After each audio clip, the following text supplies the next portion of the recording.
Now let's be real. You're still making the same mistakes that prevented you from achieving financial success. But that's about to change, because in this video, I will break down the 4 things that helped me go from $0 to making over $180,000 in less than a year. Keep watching, because the last step is the one that made a huge impact on my financial life. And the truth is, you are the one holding yourself back. It's not about finding the perfect side hustle, course, or tool. Those things only work if you're ready to change what's actually stopping you. So let's start with the first thing that's killing your progress: procrastination. And personally, I admit I used to be the master of procrastination. I was so good at putting things off for tomorrow, a tomorrow that never came. But the real problem is that it doesn't just waste time, it actually paralyzes your potential. You keep thinking there's always tomorrow, but those tomorrows add up. And before you know it, years have passed, and there's been no real progress. And according to Tim Urban, who wrote the popular blog Wait But Why, procrastination is a mental tug-of-war between your instant gratification monkey and your rational decision maker. Basically, it's that constant battle in your brain between the part of you that just wants to have fun right now and the part of you that knows what you should be doing, which is why starting important tasks can feel so hard even when you know you need to. So the question is, how do you actually break free from procrastination? Well, one method I've found super effective is the 2-minute rule from David Allen's book, Getting Things Done. And it basically says that if a task takes less than 2 minutes, just get it done right away. And the thing I love about this is by knocking out those small tasks quickly, you start to build momentum that helps you tackle the bigger goals. It's like clearing the mental clutter so you can focus on what really matters. Now, for those bigger tasks, the ones that still feel overwhelming, there's another technique that works wonders: the 5-second rule by Mel Robbins. When you catch yourself hesitating or delaying, just count down from 5, 4, 3, 2, 1, and make yourself take action. Now this might sound silly to you, but doing this will interrupt your brain's habit of stalling and push you to start before your mind can come up with excuses. So give these techniques a try next time you feel like putting things off, and you'll be surprised at how quickly you start making real progress. Next up, we've got overconsumption. Let's be real. In today's world, it's way too easy to get caught up in buying things you don't actually need. And here's the problem: overconsumption isn't just draining your bank account, it's stopping you from building wealth. Because when you're constantly spending on things that you don't actually need, you're investing in things that bring temporary satisfaction but don't provide long-term value. This leads to what's known as lifestyle inflation. The more you earn, the more you spend, and before you know it, you're trapped in a cycle where you're never really getting ahead.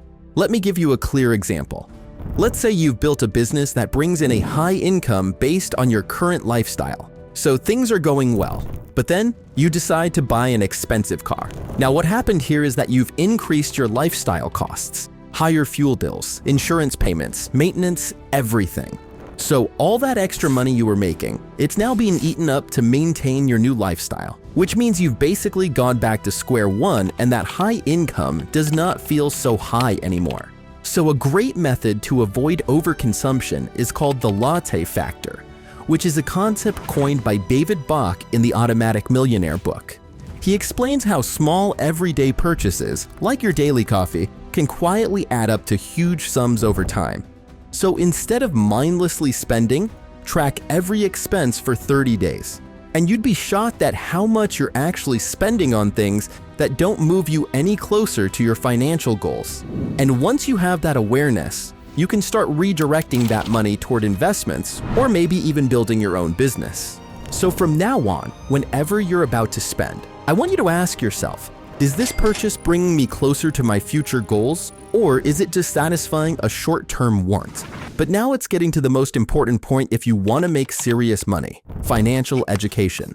The truth is, a lot of people struggle financially because they simply don't understand how money works.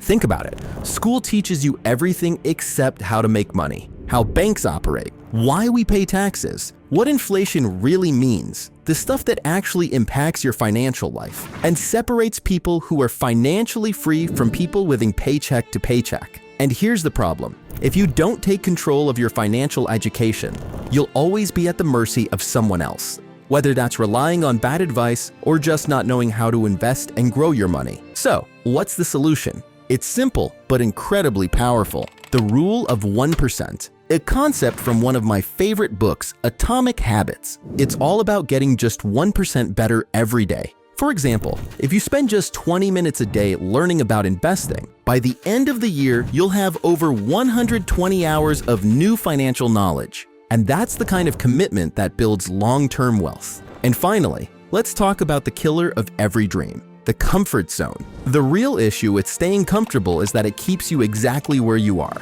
When you avoid challenges or new opportunities because they're uncomfortable, you're also avoiding growth. It's like Mark Zuckerberg once said, the biggest risk is not taking any risk. In a world that is changing really quickly, the only strategy that is guaranteed to fail is not taking risks. So the longer you stay in your comfort zone, the more likely you'll miss out on opportunities that could change your life. So one super powerful way to break free from this is by using the fear-setting technique, a technique popularized by Tim Ferriss in the 4-Hour Work Week, which says that instead of focusing on the fear of failure, write down the worst-case scenarios of what could happen if you take the risk. So here's how it works. You create a table that includes 3 things: the risk you want to take, the worst-case scenario if it goes wrong, and finally, how you'd recover from that worst case.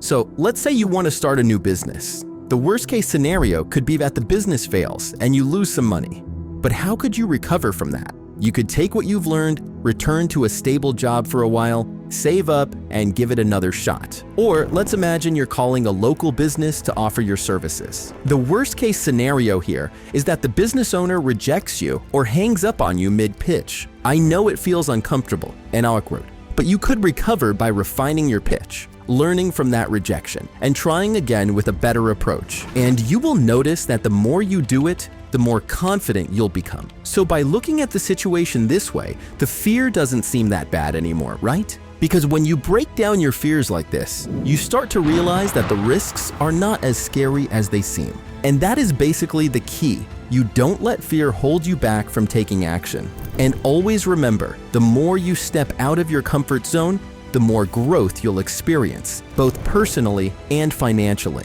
So here's the game plan. It all starts with you. You need to keep improving yourself, and with hard work and discipline, you'll start seeing the results you've always dreamed of.